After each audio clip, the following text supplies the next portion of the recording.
Well, ಸುಮಾರು ಸತಿ ಏನಾಗುತ್ತೆ, ಎಮೋಷನಲ್ ಡಿಸಿಷನ್ಸ್ಗಳನ್ನ ತೊಗೊಳ್ತೀವಿ ನಾವು. ನಮ್ಮ ಅನಿಸಿಕೆಗಳ ಮೂಲಕ ನಾವು ಡಿಸಿಷನ್ಸ್ಗಳನ್ನ ತೊಗೊಳ್ತೀವಿ ಮಾರ್ಕೆಟಲ್ಲಿ. ಈ ಕಂಪ್ನಿ ನನಗೆ ಗೊತ್ತಪ್ಪ, ಇದರಲ್ಲಿ ನಾನು ಇನ್ವೆಸ್ಟ್ ಮಾಡಿದ್ರೆ ಮೋಸ್ಟ್ಲಿ ನನಗೆ ಒಳ್ಳೇದಾಗುತ್ತೆ ಅಥವಾ ರಿಟರ್ನ್ ಬರುತ್ತೆ. ತಪ್ಪು ಅಂತ ಅಲ್ಲ, ಬಟ್ ಕಾನ್ಸಂಟ್ರೇಟೆಡ್ ಆಗಿ ಇರ್ಬರೋ ಹಣವನ್ನೆಲ್ಲ ನಮ್ಮ ಒಂದು ಬಿಲೀಫ್ ಬೇಸಿಸಲ್ಲಿ ನಾವು ಇನ್ವೆಸ್ಟ್ ಮಾಡ್ತೀವಿ ಅಂತ ಅಂದರೆ ಪ್ರಾಬ್ಲಮ್ಸ್ಗಳು ಏನಾದರೂ ಆದರೆ ಅದರ ಇಂಪ್ಯಾಕ್ಟ್ ಜಾಸ್ತಿ ಆಗುತ್ತೆ. ಇದಕ್ಕೆ one of the best examples ಅಂತ ಹೇಳ್ಬೋದು ಟಾಟಾ ಮೋಟರ್ಸ್. ಕಳೆದ 1 ವರ್ಷದಿಂದ ಆಲ್ಮೋಸ್ಟ್ 36.5% ಬಿದ್ದೋಗಿದೆ ಸ್ಟಾಕ್. ವೆರಿನ್ ಕಾಂಪಿಟೇಟರ್ಸ್ಗಳಿಗೆ ನಾವು ಕಂಪೇರ್ ಮಾಡ್ತೀವಿ ಅಂತಂದರೆ ಮಹೀಂದ್ರ ಆ್ಯಂಡ್ ಮಹೀಂದ್ರ 17% ಅಪ್ ಆಗಿದೆ ಇದೇ ಒಂದು ಸಂದರ್ಭದಲ್ಲಿ. ಹ್ಯುಂಡೈ 38% ಅಪ್ ಆಗಿದೆ.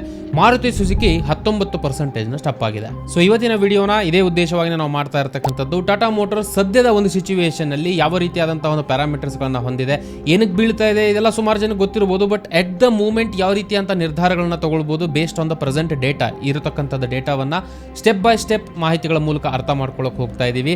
ಇನ್ ಕೇಸ್ ನೀವೇನಾದ್ರು ಇನ್ವೆಸ್ಟ್ ಮಾಡಿದ್ದೀರಾ ಅಥವಾ ಇದ್ರ ಬಗ್ಗೆ ತಿಳ್ಕೊಳ್ತಕ್ಕಂಥ ಕುತೂಹಲಗಳಿದೆ ಅಂತಂದ್ರೂ ಕೂಡ ಈ ಒಂದು ಮಾಹಿತಿಯನ್ನು ಬೇರೆ ಕಂಪನೀಸ್ಗಳಿಗೂ ಕೂಡ ನೀವು ಅಪ್ಲೈ ಮಾಡಿ ಚೆಕ್ ಮಾಡಬಹುದು.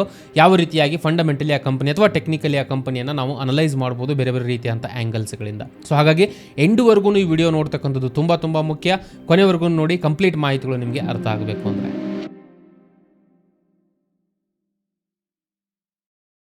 ಇನ್ವೆಸ್ಟ್ಮೆಂಟ್ ಜರ್ನಿ ಸ್ಟಾರ್ಟ್ ಆಗಬೇಕು ನಿಮ್ಮದು ಅಂತಂದರೆ ಟ್ರೇಡಿಂಗ್ ಎಟ್ ಡಿಮ್ಯಾಟ್ ಅಕೌಂಟ್ ನಿಮ್ಮ ಹತ್ರ ಇರಬೇಕಾಗಿರ್ತಕ್ಕಂಥದ್ದು ಫಸ್ಟ್ ಸ್ಟೆಪ್ ಆಗುತ್ತೆ. ಸೊ ಈ ಒಂದು ವಿಚಾರದಲ್ಲಿ JM ಫೈನಾನ್ಷಿಯಲ್ಸ್ನವರು ಆಫರ್ ಮಾಡ್ತಾ ಇರತಕ್ಕಂತಹ ಬ್ಲಿಂಕೆಕ್ಸ್ ಅಂತಕ್ಕಂಥ ಆ್ಯಪನ್ನು ನೀವು ಒಂದ್ಸತಿ ಚೆಕ್ ಮಾಡ್ಬೋದು. ಯಾವುದೇ ಸ್ಟಾಕಿನ ಹಿಂದೆ ಇರತಕ್ಕಂತಹ ಫಂಡಮೆಂಟಲ್ ಹಾಗೆ ಟೆಕ್ನಿಕಲ್ ಮಾಹಿತಿಗಳನ್ನು ಕಂಬೈನ್ ಮಾಡೋದ್ರ ಮೂಲಕ ರಿಸರ್ಚ್ ಕಾಲ್ಸ್ಗಳನ್ನು ಇವ್ರ ಕಡೆಯಿಂದ ಡೈರೆಕ್ಟ್ ಆಗಿ ಪ್ರೊವೈಡ್ ಮಾಡ್ತಾರೆ. ಇದರ ಮೂಲಕ ನಿಮ್ಮ ಅಂಡರ್ಸ್ಟ್ಯಾಂಡಿಂಗ್ಗೆ ತಕ್ಕ ಹಾಗೆ ಒಂದು ಸ್ಟಾಕನ್ನು ಅನಲೈಸ್ ಮಾಡಿ ಡಿಸಿಷನ್ಸ್ಗಳನ್ನ ನೀವು ತಗೊಳ್ಬೋದು. ಆ್ಯಂಡ್ ರೀಸೆಂಟ್ ಅನೌನ್ಸ್ಮೆಂಟ್ ಪ್ರಕಾರ 2 ತಿಂಗಳ ಬ್ರೋಕರೇಜ್ ಫ್ರೀ. ಯಾವುದೇ ಒಂದು ಸೆಗ್ಮೆಂಟಲ್ಲಿ ನೀವು ಟ್ರೇಡ್ ಮಾಡ್ತಾ ಇದ್ರೆ ಅಥವಾ ಇನ್ವೆಸ್ಟ್ ಮಾಡ್ತಾ ಇದ್ದೀರಾ ಅಂತಂದ್ರೂ ಕೂಡ ಅದು BSE, NSE ಆರ್ NFO ಇರ್ಬೋದು, ಹಾಗೆ ಕರೆನ್ಸಿ ಟ್ರೇಡಿಂಗ್ ಇರ್ಬೋದು, commodity trading, any particular trading 2 ತಿಂಗಳ ಕಂಪ್ಲೀಟ್ ಫ್ರೀ ಬ್ರೋಕರೇಜ್ ಅನ್ನ ಈ ಒಂದು ಪರ್ಟಿಕ್ಯುಲರ್ ಆ್ಯಪ್ ಪ್ರೊವೈಡ್ ಮಾಡ್ತಾ ಇದೆ for 2 months.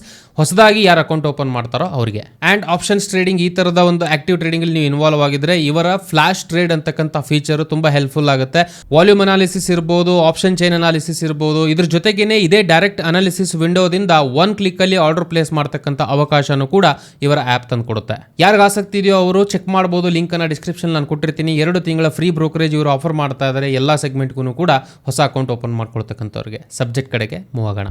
First of all ಕಂಪನಿಯ ಒಂದು ಬೇಸಿಕ್ ಡೀಟೇಲ್ಸ್ ಅನ್ನ ನೋಡ್ತೀವಿ ಅಂತಂದ್ರೆ ಸ್ಟ್ರಕ್ಚರ್ ಆಫ್ ದ ಬಿಸ್ನೆಸ್ ಯಾವ ರೀತಿಯಾಗಿದೆ ಅಪ್ಪ. 3 ಮೇಜರ್ ಪಿಲ್ಲರ್ ಮೂಲಕ ಈ ಒಂದು ಪರ್ಟಿಕ್ಯುಲರ್ ಬಿಸ್ನೆಸ್ ವರ್ಕ್ ಆಗ್ತಿದೆ. ಒಂದು ಕಮರ್ಷಿಯಲ್ ವೆಹಿಕಲ್ಸ್ಗಳು ಹಾಗೆ ಪ್ಯಾಸೆಂಜರ್ ವೆಹಿಕಲ್ಸ್ಗಳು. ಇದರಲ್ಲಿ ಇಂಪಾರ್ಟೆಂಟ್ಲಿ ಇನ್ನೊಂದು ಪಿಲ್ಲರ್ ಬರುತ್ತೆ ಪ್ಯಾಸೆಂಜರ್ ವೆಹಿಕಲ್ಸ್ಗಳಲ್ಲೇ, JLR ಅಥವಾ jaguar land rover. And as up ನಾವು ರೆವಿನ್ಯೂ ನೋಡ್ತೀವಿ, ಇವ್ರಿಗೆ ಬರ್ತಾ ಇರತಕ್ಕಂತಹ ಇನಿಷಿಯಲ್ ಅಮೌಂಟ್ ಸೇಲ್ಸಿನ ಒಂದು ದುಡ್ಡಿನ ಪ್ರಕಾರ ನೋಡ್ತೀವಿ ಅಂತಂದ್ರೆ ಸುಮಾರು 73% ಜಾಗ್ವರ್ ಆ್ಯಂಡ್ ಲ್ಯಾಂಡ್ ರೋವರ್ ಇಂದಾನೆ ಬರ್ತಾ ಇರತಕ್ಕಂಥದ್ದು ನೀವು ಇಲ್ಲಿ ಗಮನಿಸ್ತಾ ಇರಬಹುದು.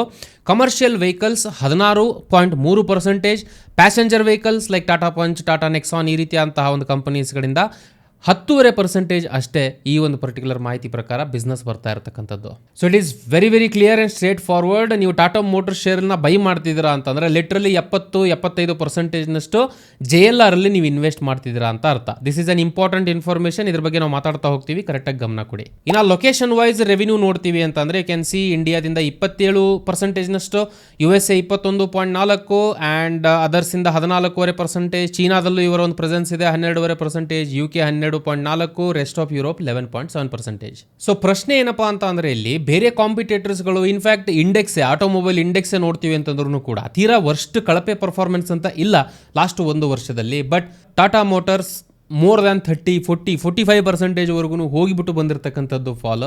ಕ್ವಶನ್ ಹುಡ್ತಕ್ಕಂಥದ್ದು ಏನಕ್ಕೆ ಇದಾಗ್ತಿದೆ ಅಥವಾ ಏನಕ್ಕೆ ಜನಗಳಲ್ಲಿ ಇನ್ವೆಸ್ಟ್ ಮಾಡ್ಲಿಕ್ಕೆ ಹಿಂದೆ ಮುಂದೆ ನೋಡ್ತಿದ್ದಾರೆ. ಸಿಂಪಲ್ 1 ಸೆಂಟೆನ್ಸ್ ಆನ್ಸರ್ ಹೇಳಬೇಕು ಅಥವಾ 1 ವರ್ಡ್ ಆನ್ಸರ್ ಹೇಳಬೇಕು ಅಂತಂದರೆ ಎಕ್ಸ್ಪೆಕ್ಟೇಷನ್ಸ್ಗಳು. ನಾನು ಆಲ್ರೆಡಿ ಹೇಳಿದೆ, this is an important point. ನೀವು ಟಾಟಾ ಮೋಟರ್ಸಲ್ಲಿ ಇನ್ವೆಸ್ಟ್ ಮಾಡ್ತಿದ್ದೀರಾ ಅಂತಂದರೆ ಬಿಸ್ನೆಸ್ ಪ್ರಕಾರ ಡಿಪೆಂಡೆನ್ಸಿ ಇರ್ತಕ್ಕಂಥದ್ದು 70-75% ಡಿಪೆಂಡೆನ್ಸಿ ಇರ್ತಕ್ಕಂಥದ್ದು JLR ಮೇಲೆ. ಸೊ ಬ್ಯಾಕ್ಗ್ರೌಂಡಿಂದ ನಾವು ನೋಡ್ತೀವಿ ಅಂತಂದರೆ JLR ಯಾರು ಪರ್ಚೇಸ್ ಮಾಡ್ತಕ್ಕಂಥದ್ದು, ಆಬ್ವಿಯಸ್ಲಿ ಜಾಸ್ತಿ ದುಡ್ಡು ಇರ್ತಕ್ಕಂಥವ್ರು, ಅದ್ರ ಪ್ರಕಾರನೇ ರೆವಿನ್ಯೂ ಬರುತ್ತೆ ಅಂತ ನಾವು ಹೇಳ್ತೀವಿ ಅಂತಂದ್ರೂ ಕೂಡ ಲುಕ್ ಎಟ್ ದ ಪೊಟೆನ್ಷಿಯಲ್ ಪ್ರಕಾರ ಈಗ ಮಹೀಂದ್ರ ಆ್ಯಂಡ್ ಮಹೀಂದ್ರ ಇರ್ಬೋದು ಅಥವಾ ಮಾರುತಿನೇ ಇರ್ಬೋದು, ಹ್ಯುಂಡೈ ಇರ್ಬೋದು, ಇವರು ಸರ್ವಿಸ್ ಕೊಡ್ತಾ ಇರತಕ್ಕಂಥದ್ದು ಅಥವಾ ಇವರ ಒಂದು ಕಾರ್ಗಳು ಸೇಲ್ ಆಗ್ತಾ ಇರತಕ್ಕಂಥದ್ದು ಮಿಡಲ್ ಕ್ಲಾಸ್ ಹಾಗೆ ಲೋವರ್ ಮಿಡಲ್ ಕ್ಲಾಸ್ ಜನಗಳಿಗೆ ಇಂಡಿಯಾದ ಮಾರ್ಕೆಟನ್ನು ಮೇಜರ್ ಆಗಿ ಕವರ್ ಮಾಡ್ತಾ ಇದ್ದಾರೆ. ಸೊ 2 ರೀತಿಯಾದಂಥ ಪ್ರಾಬ್ಲಮ್ಗಳಿದೆ ಇಲ್ಲಿ. ಒಂದು ಓವರ್ ಡೈವರ್ಸಿಫಿಕೇಶನ್, ಹೊರಗಡೆ ಕಂಟ್ರೀಸ್ಗಳ ಮೇಲೆ ತುಂಬ ಡಿಪೆಂಡೆನ್ಸಿ ಇದೆ. ಅಂಡ್ ಆಲ್ ಆಫ್ ದ ಕಂಟ್ರೀಸಲ್ಲಿ ಡಿಪೆಂಡ್ ಆಗಿರ್ತಕ್ಕಂಥ ಕಂಟ್ರೀಸ್ಗಳು ಆಲ್ರೆಡಿ ಒಂದು ಲೆವೆಲ್ಗೆ ಬೆಳೆದಿರ್ತಕ್ಕಂಥ ಕಂಟ್ರೀಸ್ಗಳು. Wherein India is an emerging economy, ಇವಾಗ ಬೆಳೀತಾ ಇರತಕ್ಕಂಥ ಎಕನಾಮಿ. ಇದರ ಪ್ರಕಾರ ನಾವು ನೋಡ್ತೀವಿ ಅಂತಂದರೆ ಹಾರ್ಡ್ಲಿ 27-28% ಡಿಪೆಂಡೆನ್ಸಿ ಅಥವಾ ಅಷ್ಟು ಒಂದು ರೆವಿನ್ಯೂ ಏನಿದೆ ಈ ಒಂದು ಕಂಪನಿಗೆ ಅಲ್ಲಿಂದ ಬರ್ತಾ ಇದೆ. ಬೇರೆ ಕಾಂಪಿಟೇಟರ್ಸ್ಗಳಿಗೆಲ್ಲ ಮೆಜಾರಿಟಿ ಆಫ್ ದೇರ್ ಬಿಸ್ನೆಸ್ ಏನಿದೆಯೋ ಇಂಡಿಯಾದಿಂದ ಬರ್ತಾ ಇರ್ತಕ್ಕಂಥದ್ದು. So this clearly shows expectations ಪ್ರಕಾರ ಒಬ್ಬ ಇನ್ವೆಸ್ಟರ್ ದೃಷ್ಟಿಕೋನದಲ್ಲಿ ನಾನು ನೋಡ್ತೀನಿ ಅಂತಂದರೆ ಹೈಯರ್ ಪೊಟೆನ್ಷಿಯಲ್ ಬೆಳವಣಿಗೆಗೆ ಇರತಕ್ಕಂಥದ್ದು ಅದರ್ ಕಂಪನೀಸ್ಗಳಿಗೆ, ಯಾವ ಕಂಪನೀಸ್ಗಳಿಗೆ ಎಮರ್ಜಿಂಗ್ ಮಾರ್ಕೆಟಿಂದ ಬಿಸ್ನೆಸ್ ಜಾಸ್ತಿ ಬರ್ತಾ ಇದೆಯೋ ಆ ರೀತಿಯಾದಂತಹ ಕಂಪನೀಸ್ಗಳಲ್ಲಿ. So one of the main reasons ಆಗುತ್ತೆ ಇದು ಟಾಟಾ ಮೋಟರ್ಸ್ ಏನಕ್ಕೆ ಚೆನ್ನಾಗಿ ಪರ್ಫಾರ್ಮ್ ಆಗ್ತಿಲ್ಲ ಅಥವಾ ಈ ರೀತಿಯಾದಂಥ ಒಂದು ಕಳಪೆ ಪರ್ಫಾರ್ಮೆನ್ಸನ್ನು ಕಳೆದ ರೀಸೆಂಟ್ ದಿನಗಳಿಂದ ಕಂಡುಕೊಂಡು ಬಂದಿರತಕ್ಕಂಥದ್ದು ಅಂತ ನೋಡ್ತೀವಿ ಅಂದರೆ. And also recent financial performance ಏನು ರಿಸಲ್ಟ್ ಬಂತು ಅದ್ರ ಪ್ರಕಾರನೂ ಕೂಡ ಮಾಹಿತಿಗಳು ಸ್ವಲ್ಪ ಶಾಕಿಂಗ್ ಇದೆ ಟಾಟಾ ಮೋಟರ್ಸ್ಗೆ ಸಂಬಂಧಪಟ್ಟ ಹಾಗೆ. ರೆವಿನ್ಯೂ 1.195 lakh crores ನಷ್ಟು ಬಂದಿರುತ್ತೆ, ಆಲ್ಮೋಸ್ಟ್ ಫ್ಲಾಟ್ ಅಂತ ಹೇಳ್ಬೋದು ಸೇಲ್ಸಿನ ಪ್ರಕಾರ. ವೆರಿ ನೆಟ್ ಪ್ರಾಫಿಟ್ ಅಲ್ಲಿ 51% ನಷ್ಟು ಕುಸಿತವನ್ನು ಕಂಡಿರುತ್ತೆ ಇಯರ್ ಆನ್ ಇಯರ್. 8,470 ಕೋಟಿ ಬಂದಿರುತ್ತೆ, ಬಟ್ ಕಳೆದ ವರ್ಷಕ್ಕೆ ಕಂಪೇರ್ ಮಾಡಿದ್ರೆ 50% ನಷ್ಟು ಕುಸಿತವನ್ನ ನೆಟ್ ಪ್ರಾಫಿಟ್ ಅಲ್ಲಿ ಕಂಪನಿ ಕಂಡಿರುತ್ತೆ. ಸೊ ಇದು ಕೂಡ one of the main reasons ಆಗುತ್ತೆ ಕಂಪನಿಯ ಮೇಲೆ ಎಕ್ಸ್ಪೆಕ್ಟೇಷನ್ಸ್ಗಳು ಕಡಿಮೆ ಆಗಲಿಕ್ಕೆ. ಬಿಕಾಸ್ ಪೊಟೆನ್ಷಿಯಲ್ಲೇ ಇಲ್ಲ ಅಂತಕ್ಕಂತಹ ಒಂದು ವಿಷಯಗಳು ಬಂದಾಗ, ಅದಕ್ಕೆ ಬೆಟರ್ ಆಗಿರ್ತಕ್ಕಂಥ ಕಾಂಪಿಟೇಟರ್ಸ್ಗಳು ಅವೈಲೇಬಲ್ ಇದ್ದಾಗ ಆಬ್ವಿಯಸ್ಲಿ ಇನ್ವೆಸ್ಟರ್ಸ್ಗಳು ಅಲ್ಲಿ ಆಸಕ್ತಿಯನ್ನು ಜಾಸ್ತಿ ತೋರಿಸಲಿಕ್ಕೆ ಸ್ಟಾರ್ಟ್ ಮಾಡ್ತಾರೆ. ಆಸ್ ಅ ರಿಸಲ್ಟ್ ಬೇರೆ ಕಾಂಪಿಟೇಟರ್ಸ್ಗಳೆಲ್ಲ ಯಾರ್ಯಾರು ಇದಾರೋ ಅವರಿಗೆಲ್ಲ ಜಾಸ್ತಿ ಒಂದು ಬೆನಿಫಿಟ್ ಬಂದಿರತಕ್ಕಂಥದ್ದನ್ನ ನಾವು ಇನಿಷಿಯಲ್ ಸ್ಲೈಡಲ್ಲೇ ನೋಡಿದ್ವಿ. ಬಟ್ ತೀರಾ ಮೋಸಗಳಿದೆ ಅಥವಾ ನಾವು ಇನ್ವೆಸ್ಟ್ ಮಾಡ್ತೀವಿ ಅಂತಂದ್ರೆ ಅಷ್ಟು ರಾಂಗ್ ಆಗಿದೆಯಾ, ತಪ್ಪಾಗಿದೆಯಾ ಕಂಪನಿ ಅಂತ ಹೇಳ್ಬೋದಾ ನಾವು? Answer is no. ಬಿಕಾಸ್ ಕೆಲವೊಂದಿಷ್ಟು ಪ್ಯಾರಾಮೀಟರ್ಸ್ಗಳು, ಕೆಲವೊಂದಿಷ್ಟು ಸಿಚುವೇಶನ್ಸ್ಗಳು ಏನಿದೆಯೋ ಟಾಟಾ ಮೋಟರ್ಸಿನ ಫೇವರಲ್ಲೂ ಕೂಡ ಇರುತ್ತೆ. ಸೊ ಇದನ್ನು ಅರ್ಥ ಮಾಡ್ಕೊಳ್ಳಿಕ್ಕೆ ನಾವು ಸ್ವಾಟ್ ಅನಾಲಿಸಿಸ್ ಅಂತ ಹೇಳ್ತೀವಿ. In the sense strength, weakness, opportunities, threat ಅಂತ ಹೇಳ್ಕೊಂಡು ಡಿಫರೆಂಟ್ ಆ್ಯಂಗಲ್ಸ್ಗಳ ಮೂಲಕ ಒಂದು ಕಂಪನಿನ ನಾವು ನೋಡಬೇಕಾಗುತ್ತೆ. ಅದರಲ್ಲಿ ಮೊದಲನೇದಾಗಿ ಬರ್ತಕ್ಕಂಥದ್ದು ಸ್ಟ್ರೆಂತ್ಸ್. ನಿಯರ್ಲಿ ಲಾಸ್ಟ್ 3 ವರ್ಷದ ಪ್ರಕಾರ ನಾವು ನೋಡ್ತೀವಿ ಅಂತಂದ್ರೂ ಕೂಡ ಡಬಲ್ ಡಿಜಿಟಲ್ಲಿ ಇವರ ರಿಟರ್ನ್ ಆನ್ ಇಕ್ವಿಟಿ ಇರುತ್ತೆ. ಅಂದರೆ ಕಂಪನಿಯ ಅಸೆಟ್ ಮೇಲೆ, ಇಕ್ವಿಟಿ ಮೇಲೆ ಚೆನ್ನಾಗಿ ಪ್ರಾಫಿಟ್ನ ಗಳಿಸ್ತಾ ಇದೆ ಕಂಪನಿ ಅಂತ ಹೇಳ್ಕೊಂಡು. ಸಾಲದ ವಿಚಾರವಾಗಿ ನೋಡ್ತಕ್ಕಂಥ one of the important parameters debt to equity ಅಂತ ಹೇಳ್ತಾರೆ. ಸಿಂಪಲ್ ಆಗಿ ಹೇಳಬೇಕು ಅಂದರೆ 100 ರೂಪಾಯಿ ಸಾಲ ಇದೆ, 200 ರೂಪಾಯಿ ಆಸ್ತಿ ಇದೆ ಅಂತ ಅಂದರೆ ಆಬ್ವಿಯಸ್ಲಿ 0.5 ಆಯಿತು. ಇದು ಎಷ್ಟು ಕಡಿಮೆ ಇರುತ್ತೋ ಅಷ್ಟು ಒಳ್ಳೆಯದು. ಜಾಸ್ತಿ ಇದೆ ಅಂತಂದರೆ ಸಾಲ ಜಾಸ್ತಿ ತಗೊಂಡು ಬಿಸ್ನೆಸ್ ರನ್ ಮಾಡ್ತಿದ್ದಾರೆ ಅಂತ ಅರ್ಥ ಕಂಪನಿಗಳು. ಸೊ ಪ್ರಾಬ್ಲಮ್ ಏನು ಅಂತಂದರೆ ಹೈಯರ್ ಡೆಟ್ಟಲ್ಲಿ ಅವರು ಇದ್ದಾರೆ ಅಂತಂದರೆ ಯಾವಾಗ ಏನು ಬೇಕಾದರೂ ಆಗ್ಬೋದು. ರಿಸ್ಕ್ ಲೆವೆಲ್ ಜಾಸ್ತಿ ಆಗುತ್ತೆ ಇನ್ವೆಸ್ಟರ್ಸ್ಗಳ ದೃಷ್ಟಿಕೋನದಲ್ಲಿ. ಸೊ ಇದರ ವಿಚಾರವಾಗಿ 0.54ನಷ್ಟು ಇವರ ಡೆಟ್ ಟು ಇಕ್ವಿಟಿ ಇರತಕ್ಕಂಥದ್ದು. ಆ್ಯಂಡ್ ಇನ್ಫ್ಯಾಕ್ಟ್ ಸಾಲದ ವಿಚಾರವಾಗಿ ತುಂಬ ಎಫೆಕ್ಟಿವ್ ಆಗಿ ಮ್ಯಾನೇಜ್ಮೆಂಟ್ ಮಾಡೋದ್ರ ಮೂಲಕ ಸಾಲವನ್ನು ಕನ್ಸಿಸ್ಟೆಂಟ್ ಆಗಿ ಕಡಿಮೆ ಮಾಡ್ಕೊಂಡು ಬಂದಿದೆ company. This is also one of the good points in terms of the strengths. Weakness, ಕಂಪನಿಗೆ ಇರತಕ್ಕಂತಹ ಒಂದು ವೀಕ್ನೆಸ್ಸಿನ ಪ್ರಕಾರ ಆಲ್ರೆಡಿ ನೀವು ಗಮನಿಸಬಹುದು ಓವರ್ ಡಿಪೆಂಡೆನ್ಸಿ ಏನಿದೆಯೋ JLR ಮೇಲೆ ಇರತಕ್ಕಂಥದ್ದು. ಆ್ಯಂಡ್ ಇನ್ನೊಂದು ಕಡೆಯಿಂದ ವೆರಿ ಇಂಪಾರ್ಟೆಂಟ್ಲಿ ಪ್ರಾಫಿಟ್ಸ್ಗಳು ಡ್ರಾಪ್ ಆಗಿರ್ತಕ್ಕಂಥದ್ದೇ ಮೇಜರ್ ವೀಕ್ನೆಸ್ ಆಗುತ್ತೆ. ಇನ್ವೆಸ್ಟರ್ಸ್ಗಳ ಎಕ್ಸ್ಪೆಕ್ಟೇಷನ್ಸ್ಗಳ ಡ್ರಾಪ್ ಆಗುತ್ತೆ. ಎಕ್ಸ್ಪೆಕ್ಟೇಷನ್ಸ್ಗಳ ಡ್ರಾಪ್ ಆದಾಗ ಕಂಪನಿ ಪರ್ಫಾರ್ಮೆನ್ಸ್ ಅಷ್ಟೊಂದು ಚೆನ್ನಾಗಿ ಆಗಲ್ಲ ಶೇರಿನ ಬೆಲೆಯ ಪ್ರಕಾರ. ಇನ್ನು ಆಪರ್ಚುನಿಟೀಸ್ ಬರ್ತಕ್ಕಂಥ ದಿನಗಳಲ್ಲಿ ಒಂದು ಆಪರ್ಚುನಿಟಿ ಅಂತ ಕಾಣಿಸ್ತಾ ಇರತಕ್ಕಂಥದ್ದು ಡಿಮರ್ಜರ್ ಅಂತ ಹೇಳ್ತಾ ಇದ್ದಾರೆ. ಇನ್ನೇನು ಬಂದೇ ಬಿಡ್ತು ಡಿಮರ್ಜರ್ ಇನ್ ದ ಸೆನ್ಸ್. ಈಗ ಕಂಪನಿ ಸದ್ಯಕ್ಕೆ ಆಪರೇಟ್ ಆಗ್ತಾ ಇರತಕ್ಕಂಥದ್ದು commercial vehicles, passenger vehicles broader ಆಗಿ ನೋಡ್ತೀವಿ ಅಂತಂದ್ರೆ ಒಂದೇ ಕಂಪನಿಲೇ ಇದೆ. ಇದನ್ನ ಎರಡೂ ಸಪರೇಟ್ ಶೇರ್ಗಳ ಥರ ಸಪರೇಟ್ ಆಗಿನೇ ಡಿವೈಡ್ ಮಾಡಿಕೊಂಡು ಆಪರೇಟ್ ಮಾಡೋಣ ಅಂತಕ್ಕಂತಹ ಬ್ಯೂಟಿಫುಲ್ ಡಿಸಿಷನ್ಸ್ಗಳನ್ನ ಇವರು ತಗೊಳ್ತಾ ಇದ್ದಾರೆ. ಒನ್ ಆಫ್ ದ ಆಪರ್ಚುನಿಟೀಸ್ ಆಗುತ್ತೆ. But still there is a point. ಏನಪ್ಪ ಅಂತಂದರೆ ಈಗ ಪ್ಯಾಸೆಂಜರ್ ವೆಹಿಕಲ್ಸ್ಗಳಲ್ಲಿ ನಾರ್ಮಲ್ ಪ್ಯಾಸೆಂಜರ್ ವೆಹಿಕಲ್ಸ್ ಇಂಡಿಯಾಗೆ ಸಂಬಂಧಪಟ್ಟಿರ್ತಕ್ಕಂಥ ಮಾರ್ಕೆಟೇ ಬೇರೆ ಇದೆ, JLR ಬೇರೆ. ಎರಡೂ ಕಂಬೈನ್ ಆಗುತ್ತೆ. ಎರಡೂ ಕೂಡ ನೋಡ್ತೀವಿ ಅಂತಂದರೆ ಅಗೇನ್ ಡಿಪೆಂಡೆನ್ಸಿ ಮತ್ತು JLR ಮೇಲೆ ಜಾಸ್ತಿ ಆಗುತ್ತೆ. ಸೊ ಬಾಯ್ ಎನಿ ಚಾನ್ಸ್ ಯಾವ ರೀತಿ ಇವರು ಡಿಮರ್ಜರ್ ಮಾಡ್ತಾರೆ ಅದನ್ನು ಕಾದು ನೋಡಬೇಕು. ಸೊ ಬೇಸಿಕಲಿ ಇದರ ಪ್ರಕಾರ ನೋಡ್ತೀವಿ ಅಂತಂದರೆ ಕಮರ್ಷಿಯಲ್ ವೆಹಿಕಲ್ಸ್ ಹಾಗೆ ಪ್ಯಾಸೆಂಜರ್ ವೆಹಿಕಲ್ ಸಪರೇಟ್ ಆಗೇನೆ ಒಂದು ಶೇರ್ಗಳನ್ನು ನಾವು ಇಟ್ಕೊಳ್ತೀವಿ ಅಂತಕ್ಕಂಥ ಡಿಸಿಷನ್ಗೆ ಬಂದಿದ್ದಾರೆ ಕಂಪನಿ. ದಿಸ್ ಈಸ್ ಸದ್ಯದ ಒಂದು ಸಿಚುವೇಷನ್ಗೆ ನೋಡ್ತೀವಿ ಅಂತಂದರೆ ಒನ್ ಆಫ್ ದ ಆಪರ್ಚುನಿಟೀಸ್ ಆಗುತ್ತೆ ಇನ್ವೆಸ್ಟರ್ಸ್ಗಳ ಪ್ರಕಾರ. ಇನ್ನು ಕೊನೆಯದಾಗಿ ಬರ್ತಕ್ಕಂಥದ್ದು ಥ್ರೆಟ್ಸ್, ಡಿಪೆಂಡೆನ್ಸಿ ಇವ್ರದ್ದು ಜಾಸ್ತಿ ಹೊರಗಡೆ ಕಂಟ್ರೀಸ್ಗಳ ಮೇಲೆ ಇರತಕ್ಕಂಥದ್ದು. ಇದರ ಪ್ರಕಾರ ನೋಡ್ತೀವಿ ಅಂತಂದರೆ ಅಲ್ಲಿ ಆಗ್ತಕ್ಕಂತಹ ಪಾಲಿಸೀಸ್ಗಳ ಬದಲಾವಣೆಗಳಿರ್ಬೋದು, ಟ್ರಂಪ್ ಅವರು ಮಾಡ್ತಾ ಇರತಕ್ಕಂತಹ ಒಂದು ಗಲಿಬಿಗಳು, ಈ ಥರದ ವಿಚಾರಗಳು ಏನಿದೆಯೋ ಎಕ್ಸ್ಟರ್ನಲ್ ಫ್ಯಾಕ್ಟರ್ಸ್ಗಳಿಂದ ಇಂಪ್ಯಾಕ್ಟ್ ಆಗ್ತಕ್ಕಂತಹ ಒಂದು ಪರಿಣಾಮಗಳೇನಿದೆಯೋ ಅಥವಾ ಒಂದು ಇಂಪ್ಯಾಕ್ಟ್ ಏನಿದೆಯೋ ಕಂಪನಿ ಮೇಲೆ ಜಾಸ್ತಿ ಆಗ್ತಕ್ಕಂಥ ಪಾಸಿಬಿಲಿಟೀಸ್ಗಳಿರುತ್ತೆ. ಬಿಕಾಸ್ ಇವರ ಡಿಪೆಂಡೆನ್ಸಿ ಚೀನಾ ಇರ್ಬೋದು, UK ಇರ್ಬೋದು, US ಇರ್ಬೋದು, ಈ ರೀತಿಯಾದಂತಹ ಆಲ್ರೆಡಿ ಬೆಳೆದಿರ್ತಕ್ಕಂಥ ಕಂಟ್ರೀಸ್ಗಳ ಮೇಲೆ ಇರುತ್ತೆ. ಒಂದು ಸಣ್ಣ ಚೇಂಜಸ್ಗಳು ಪಾಲಿಸಿ ಲೆವೆಲ್ ಆದ್ರೂ ಕೂಡ ಮೇಜರ್ ಹೊಡೆತ ಕಂಪನಿ ಮೇಲೆ ಬೀಳ್ತಕ್ಕಂತಹ ಪಾಸಿಬಿಲಿಟೀಸ್ಗಳು ಇರುತ್ತೆ. ಸೊ ಒಂದು ಕನ್ಕ್ಲೂಷನ್ ಆಗಿ ನೋಡಬೇಕಪ್ಪ ಅಂತಂದ್ರೆ ಎಲ್ಲ ಮಾಹಿತಿಗಳನ್ನ ಗಮನದಲ್ಲಿಟ್ಕೊಂಡು ನಾವು ನೋಡ್ತೀವಿ ಅಂತಂದ್ರೆ company is struggling because of over dependency. JLR ಮೇಲೆ ಇರತಕ್ಕಂತಹ ಒಂದು ಓವರ್ ಡಿಪೆಂಡೆನ್ಸಿನೇ ಮೇಜರ್ ಪ್ರಾಬ್ಲಮ್ ಇಲ್ಲಿ ನಮಗೆ ಎದ್ದು ಕಾಣ್ತಾ ಇರತಕ್ಕಂಥದ್ದು. ಅದನ್ನು ಬಿಟ್ಟರೆ ಅಬ್ಸಲ್ಯೂಟ್ಲಿ ಫೈನ್. ಬೇರೆ ಬೇರೆ ರೀತಿಯಾದಂತಹ ವಿಚಾರಗಳೇನಿದೆ, ಈಗ ಪ್ಯಾಸೆಂಜರ್ ವೆಹಿಕಲ್ಸ್ಗಳು, ನೆಕ್ಸಾನ್ ಇರ್ಬೋದು, ಎಲೆಕ್ಟ್ರಿಕ್ ವೆಹಿಕಲ್ಸ್ಗಳ ಒಂದು ಬೂಮ್ ಇರ್ಬೋದು, ಎಲ್ಲ ವಿಚಾರಗಳವಾಗಿ ಟಾಟಾ ಮೋಟರ್ಸ್ ಪಾರ್ಟಿಸಿಪೇಟ್ ಮಾಡ್ತಾ ಇದೆ. JLR ಸ್ವಲ್ಪ ಕಾಲು ಹಿಡಿದುಬಿಟ್ಟು ಎಳಿತಾ ಇರುತ್ತೆ ಸದ್ಯದ ಒಂದು ಸಿಚುವೇಶನಲ್ಲಿ ನಾವು ನೋಡ್ತೀವಿ ಅಂತಂದರೆ.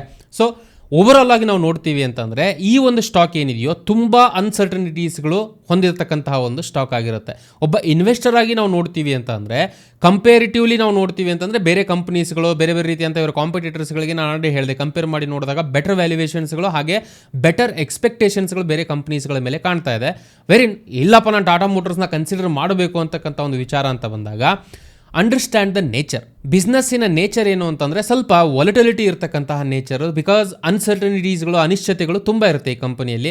ಆವಾಗ ಆಬ್ವಿಯಸ್ಲಿ ಏರುಪೇರುಗಳು ಕೂಡ ಜಾಸ್ತಿನೇ ಆಗ್ತಾ ಇರುತ್ತೆ. ಹಿಸ್ಟರಿ ಪ್ರಕಾರ ನೋಡ್ತೀವಿ ಅಂತಂದರೆ 2016 to 2020 ನಿಯರ್ಲಿ 90% ಕ್ರ್ಯಾಶ್ ಈ ಕಂಪನಿ ಕಂಡಿತ್ತು. 2006 to 2009 ಅಗೇನ್ 80% ಪ್ಲಸ್ ಕುಸಿತವನ್ನು ಕಂಡಿತ್ತು.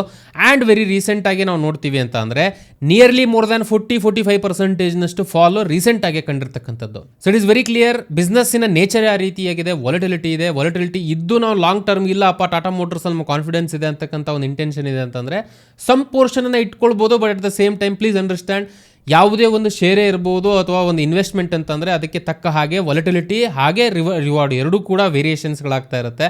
ಇಲ್ಲಿ ನಾವು ಇನ್ವೆಸ್ಟ್ ಮಾಡ್ತೀವಿ ಅಂತಂದರೆ ಹೈಯರ್ ವಾಲಟಿಲಿಟಿಗೆ ನೀವು ರೆಡಿ ಇದ್ದೀರಾ ಆ್ಯಸ್ ಅನ್ ಇನ್ವೆಸ್ಟರ್? ಈ ಪ್ರಶ್ನೆನ ಫಸ್ಟ್ ಲೆವೆಲಲ್ಲಿ ನಾವು ಕೇಳ್ಕೋಬೇಕಾಗುತ್ತೆ. ಆ್ಯಂಡ್ ಸೆಕೆಂಡ್, ಕೀ ಮೆಟ್ರಿಕ್ಸ್ಗಳು ಈಗ ಪಿ ಪ್ರಕಾರ ನೋಡ್ತೀವಿ ಅಂತಂದರೆ ಪಿ ಬಿ ಪ್ರಕಾರ ನೋಡ್ತೀವಿ ಅಂತಂದರೆ ಬೇರೆ ಎಲ್ಲ ಕಂಪ್ನೀಸ್ಗಳಿಗೂ ಕಂಪೇರ್ ಮಾಡಿ ನೋಡಿದ್ರೆ ಅಂಡರ್ ವ್ಯಾಲ್ಯೂಡ್ ಸ್ಟೇಟಲ್ಲೇ ಕಂಪನಿ ಇದೆ. ಅಂದರೆ ಜಾಸ್ತಿ ವ್ಯಾಲ್ಯೂಯೇಷನ್ಸ್ಗಳು ಜಾಸ್ತಿ ಬೆಲೆ ಅಂತ ನೀವೇನು ಕೊಡ್ತಿಲ್ಲ ಇವತ್ತಿನ ಸಿಚುವೇಷನ್ಸ್ಗೂ ಕೂಡ. ಕಂಪನಿ ಅರ್ನಿಂಗ್ಸ್ಗಳು ಇನ್ ಟರ್ಮ್ಸ್ ಆಫ್ ROE ಅದೆಲ್ಲ ಚೆನ್ನಾಗೇ ಇರತಕ್ಕಂಥದ್ದು.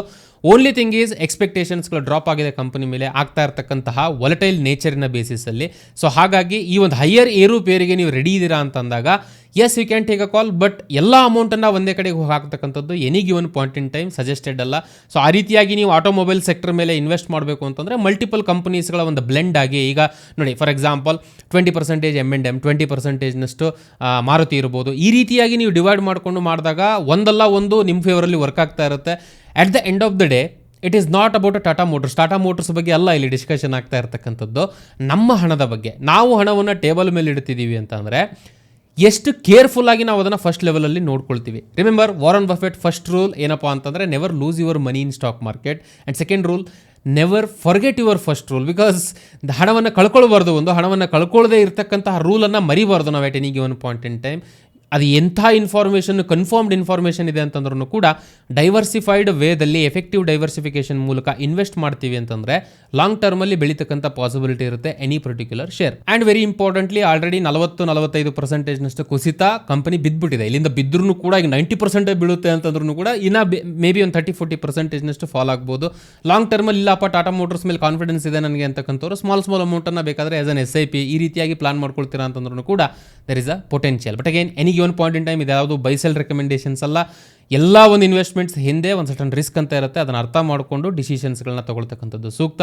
ನೇಚರ್ ಆಫ್ ದ ಬಿಸ್ನೆಸ್ಸನ್ನು ಅರ್ಥ ಮಾಡಿಕೊಂಡು ಲಾಂಗ್ ಟರ್ಮ್ ಪರ್ಸ್ಪೆಕ್ಟಿವ್ ನಮಗಿದೆ ಅಂತಂದರೆ ನೇಚರ್ ಆಫ್ ದ ಬಿಸ್ನೆಸ್ಸನ್ನು ನಾವು ಅರ್ಥ ಮಾಡಿಕೊಂಡು ಇನ್ವೆಸ್ಟ್ ಮಾಡಬೇಕು ಅನ್ನೋದನ್ನು ಮೇನ್ ಆಗಿ ನಾವು ಈ ವಿಡಿಯೋ ಮೂಲಕ ಕಲಿಬಹುದಾಗಿರುತ್ತೆ. ಬ್ಲಿಂಕ್ಎಕ್ಸ್ ಆ್ಯಪ್ ಬಗ್ಗೆ ನಾನು ಮಾತಾಡ್ತಾ ಇದ್ದೆ. ಆಸಕ್ತಿ ಇರತಕ್ಕಂಥವರು ಚೆಕ್ ಮಾಡ್ಬೋದು, ಲಿಂಕ್ ಡಿಸ್ಕ್ರಿಪ್ಷನ್ಲಿರುತ್ತೆ. 2 ತಿಂಗಳ ಫ್ರೀ ಬ್ರೋಕರೇಜ್ ಪ್ಲಾನನ್ನು ನೀವು ಪಡಿಬೋದಾಗಿರುತ್ತೆ ಹೊಸ ಅಕೌಂಟ್ ಓಪನ್ ಮಾಡ್ತೀರಾ ಅಂತಂದರೆ. ಏನೇ ಒಂದು ಕ್ವಶನ್ಸ್ಗಳು ಅಥವಾ ಯಾವುದೇ ರೀತಿಯಂಥ ಸಲಹೆಗಳಿತ್ತು ಅಂತಂದರೆ ಕಮೆಂಟ್ ಮೂಲಕ ತಿಳಿಸಿ. ಬರ್ತಕ್ಕಂಥ ದಿನಗಳಲ್ಲಿ ಅದರ ಬೇಸಿಸಲ್ಲಿ ಕಂಟೆಂಟನ್ನು ನಾವು ಡಿಫೈನ್ ಮಾಡ್ತಾ ಇರ್ತೀವಿ. ಸ್ವಲ್ಪ ಇರ್ರೆಗ್ಯುಲರ್ ಆಗಿದೆ ವಿಡಿಯೋಸ್ಗಳು ಬಿಕಾಸ್ ಆಫ್ ಸಮ್ ಪರ್ಸನಲ್ ಇಶ್ಯೂಸ್ಗಳು ಹಿಂದ್ಗಡೆ ನಡೀತಾ ಇರ್ತಕ್ಕಂಥದ್ದು.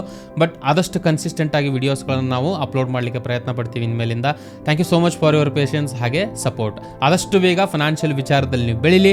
ಆಲ್ರೆಡಿ ಬೆಳೆದಿದ್ರೆ ಇನ್ನೂ ನೆಕ್ಸ್ಟ್ ಲೆವೆಲ್ಗೆ ಬೆಳೀಲಿ ಅಂತ ಆಶಿಸ್ತಾ ಈ ವಿಡಿಯೋನ ಇಲ್ಲಿಗೆ ಕನ್ಕ್ಲೂಡ್ ಮಾಡ್ತಾ ಇದ್ದೀನಿ. ಮತ್ತೆ ನಿಮ್ಗೆ ನೆಕ್ಸ್ಟ್ ವಿಡಿಯೋದಲ್ಲಿ ಸಿಗ್ತೀನಿ. ಅಲ್ಲಿವರೆಗೂ ಜೈ ಹಿಂದ್.